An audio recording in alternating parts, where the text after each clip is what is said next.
Welcome back. The Polish Prime Minister has today denied that his government wants to take the country out of the European Union. Well, there were massive nationwide protests during the weekend against last week's ruling by the country's top court, which stated that the Polish constitution has supremacy over EU law. Well, critics of the government are angered at the Prime Minister for his repeated clashes with Brussels, and there are fears that his actions could end up costing Poland its EU membership. Well, for more analysis, we can speak now to Alex Cherbiak, who is a professor of politics and contemporary European studies and also director of doctoral studies in law, politics and sociology at the University of Sussex. Thank you so much for joining us, Professor.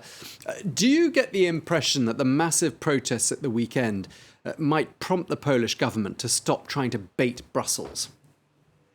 I don't think that the government's going to react particularly to the protests at the weekend. I think that they think that these are their hardcore opponents, and that what they're trying to do is pivot Polish public debate onto an issue where they know that they're going with the grain of public opinion, which is most Poles are overwhelmingly opposed to Poland leaving the EU, so-called Polexit, and trying to get it off other subjects that are more problematic, like the Belarusian border crisis. And as the government is trying to say, that the government doesn't have any intention of leaving the EU.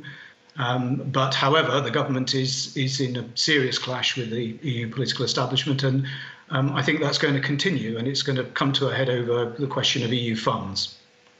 Yeah, because the European Union obviously can't leave this ruling by Poland's constitutional court unchallenged. And I'm just wondering what sort of consequences Warsaw might therefore expect from Brussels. Well, the genesis of this argument is a delay by the European Commission in paying the first tranche of Poland's share of the coronavirus recovery fund. This was one of the reasons why the Commission gave for delaying this payment, was because the Prime Minister had asked the Constitutional Tribunal to rule on this question. So now that the tribunal has ruled on this question, then that obviously is going to come to a head now. There's going to be a clash over this particular issue. The interesting thing is how long the Commission will continue delaying this, because this is really, it's a ruling in principle. It's not about, it doesn't affect any specific rulings that the EU Court of Justice has made.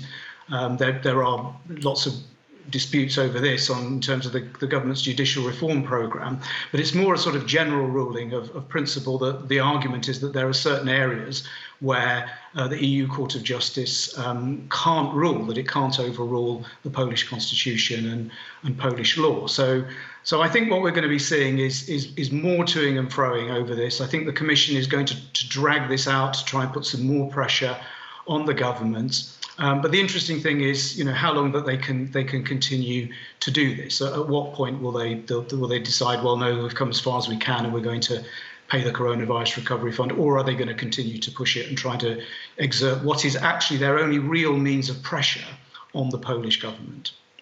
Yeah, indeed. I mean, Poland is a major beneficiary of financial support from the European Union. It accounts for about 2% of Poland's GDP, and that's going to rise in the years ahead. But just going back to what we were saying at the beginning, I mean, if the vast majority of Polish people are pro-EU, won't these provocations, if you will, by the Polish government, these rulings by the Constitutional Court, end up weakening and damaging the government in the longer term? Well, this is one of the reasons why the opposition is trying to focus on this issue, because they know that Polexit, the idea of Poland leaving the EU, is an absolutely toxic political slogan. I mean, even hard Eurosceptics in Poland are very wary of raising this particular demand that Poland should leave the EU, because there is very little support for it. It's something like 80% of Poles want their country to be members of the EU. 10-15% or whatever in favour of Polexit. But of course, the government argues that it isn't proposing Polexit.